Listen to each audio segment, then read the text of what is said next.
Welcome to my channel Digital Challenge Academy with Rimanshu. Hello friends, and a very warm welcome to all of you. Look, we all use email every single day, nah? It's just part of our lives. But have you ever stopped to wonder about the actual tech? The magic that happens behind the scenes when you click that send button? Cello, today we're gonna break it all down, step by step. Just think about it for a second, really. You type out a message, you hit that button, and poof. It just zips across the entire world in, a few seconds? How does that even work? So, that is exactly the journey we're gonna map out today. Okay, so the easiest way to understand this whole thing is to just imagine our own Indian postal service. But, for the internet. There are these special digital postmen. In the tech world, we call them protocols. And their only job, their one and only job, is to pick up your message and make absolutely sure it reaches the right inbox. Doesn't matter if it's going to the next lane or all the way to London.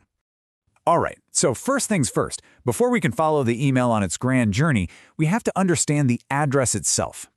It's just like a physical letter, right? If the butta is wrong, if the address is incorrect, the mail just won't get delivered. It's really that critical. So you see, every email address has basically two main parts. That first bit, the part that comes before the @ symbol, that's what we call the username. Just think of it like your personal name or maybe the unique flat number in a huge apartment building. It's what identifies your specific mailbox. So for example, if the email is rimanshu@example.com, then Rimanshu is the username. Simple. Okay, so coming to the next part. Everything after the @ symbol, that's called the domain name. So if the username was your flat number, then the domain, things like example.com or gmail.com, that's basically the name and address of the entire apartment building.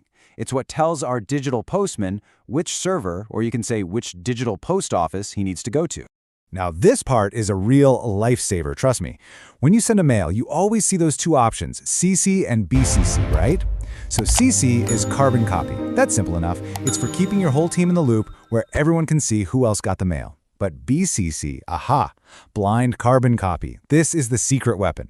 You use this when you're sending a mail to a huge list of people, let's say a party invitation, and you don't want everyone's email ID to be visible to everyone else. It's all about privacy, and it is so useful. All right, so the address part is sorted. Now let's get to the interesting bit and meet the actual postman. As I mentioned, these are the protocols. You can think of them as a powerful set of rules that basically act as the engine for the entire email system. They control everything, how your message gets from your screen all the way to your friends.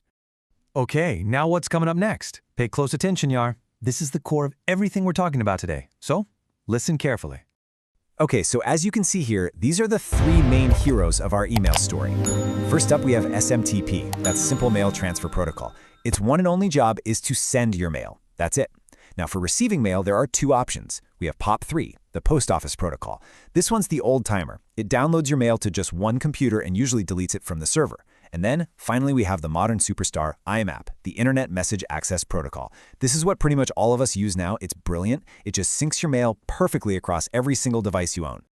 Look, if you have to remember just one thing about SMTP from today, please remember this simple trick here.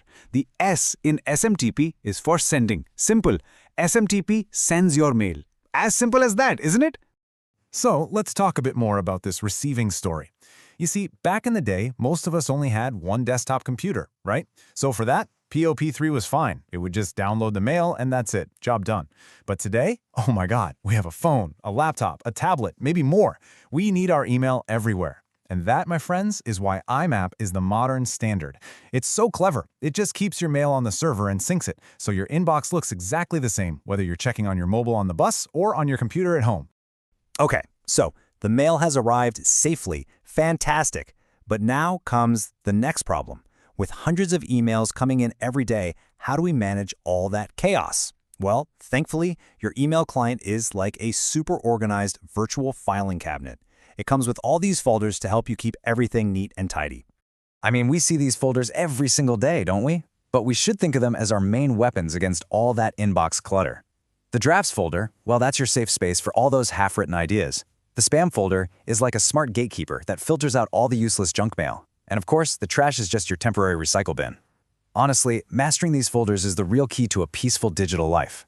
And, just as a quick side note, email is just one piece of our massive digital communication puzzle, right?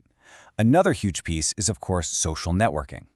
Now, on platforms like Facebook or Twitter, the main goal is a little bit different. It's all about building communities of users. It's just another important way we all connect online. All right, we're almost at the end. So let's quickly put all the pieces of this email journey together. I know we've covered quite a lot, but when you actually see it step by step, you'll realize the whole process is, well, it's beautifully simple. So the whole journey really just boils down to these 4 simple steps. Step 1, you write your message, making sure you use the correct username at domain format. Step 2, you hit send, and our digital postman, SMTP, gets to work. Step 3, your friend's email client then uses POP3, or more likely these days, IMAP, to receive that message. And finally, step 4, both of you use folders to manage your inboxes. It's a really elegant system when you stop and think about it, isn't it? Acha, so that brings us to the end of our explainer. But wait, before you go, I have a small homework question for you.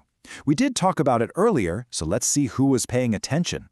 What is the full form of BCC?